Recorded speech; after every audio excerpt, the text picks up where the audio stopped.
Good morning. So, again, it's been a minute. Um, I haven't spoken in a long time. I'm having my coffee. Yeah, nice coffee. And a thought just crossed my mind. It's something that I have been thinking about for a while now. It's about family culture. I don't know how you define family, but I wouldn't want to go for the conventional definition. I would say family would be where your allegiance or where your loyalty and love goes. A group or a person or a setting that feels like home for you. So I would define family in that way so that what I have to say today may apply in different settings. Family culture, the way we are cultured in our families, is very important when you regard how we interact with the environment.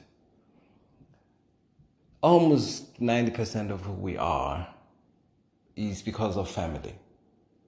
If you did not have a family at home, you probably had friends who became family.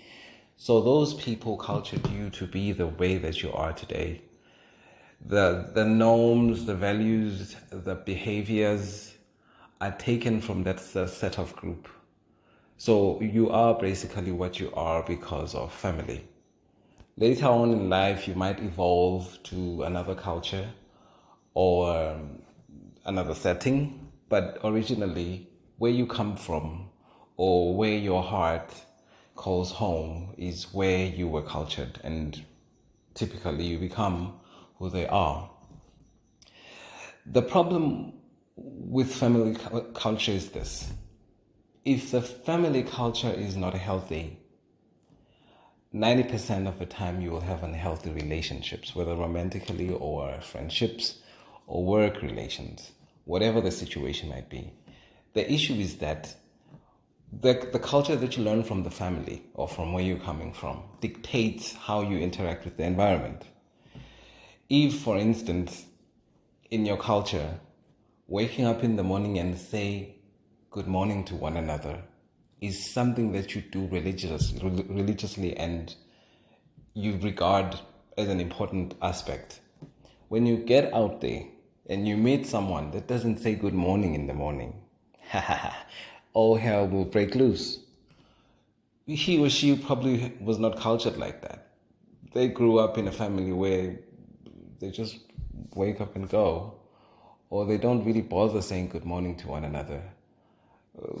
I know there's a meme that says the first thing we ask each other in the morning is that, did you hear that sound in the roof last night? So some families are dynamic. There's a lot of differentials. So how we are cultured tends to dictate how we behave in relations that we might have later on in life or even earlier on in life. So that good morning that you didn't get that morning will disrupt the whole agenda for the day.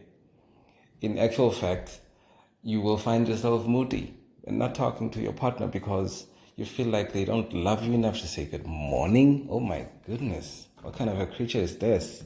So this is big to you, but it's nothing to him.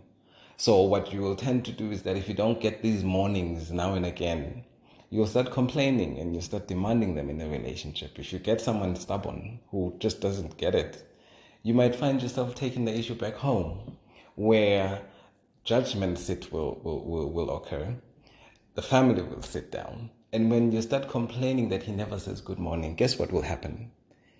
Judgment will come out that he doesn't love you because they agree with your situation. They feel for you because this is something they're used to as well. They'll be as shocked as you are because this is something that happens in the family. Good morning is a very important thing, and good night. So if you don't get it, the interpretation is that you are not loved. So these differentials in the settings create a huge problem in relationships and how we interact with the environment. So this is a culture that you need to be aware of. This is a culture that you need to make sure that you're in control of, and you understand that it's just typical to your family and how your family does things and how you are cultured and what your norms are and what your behavior in your family are. So be careful not to take what you understand the norms to be and the behaviors to be, and you start requesting them or at least expecting them from other people. And usually these expectations are not spoken, they're silent. People are not saying anything about them. What you consider important might not be as important with the next person.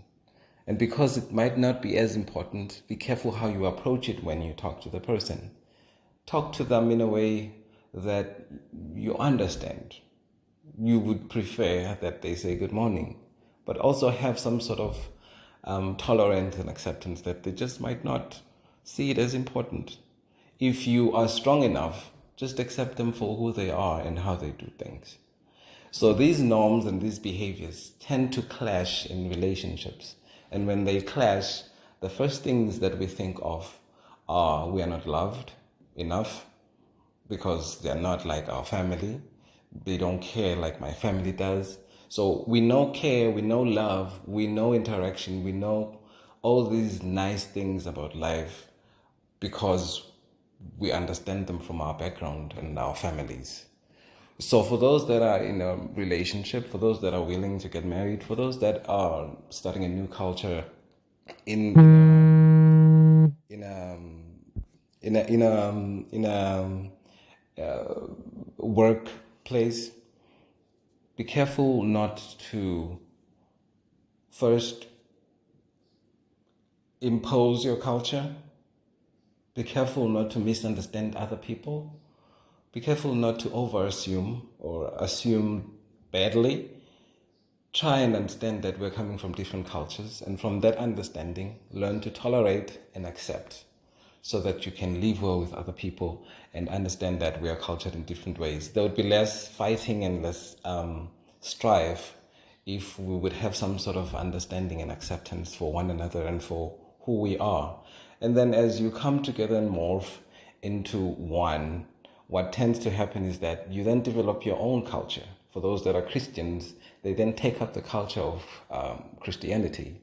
Christianity has its own culture, it has its own norms and its own socializations.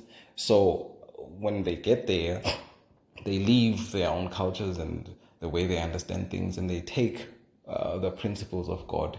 And by doing so, they then tend to exemplify the culture of God, which is, as we saw in Christ. The same way with other people. If you're not Christian, be careful not to do that. Be aware of who you are and the other person's culture, and then be sensitive enough to nurse them into understanding yours and you understanding theirs. And then eventually you will develop a new culture with your new person. And what do you know? The world is a better place, maybe. This is T signing out.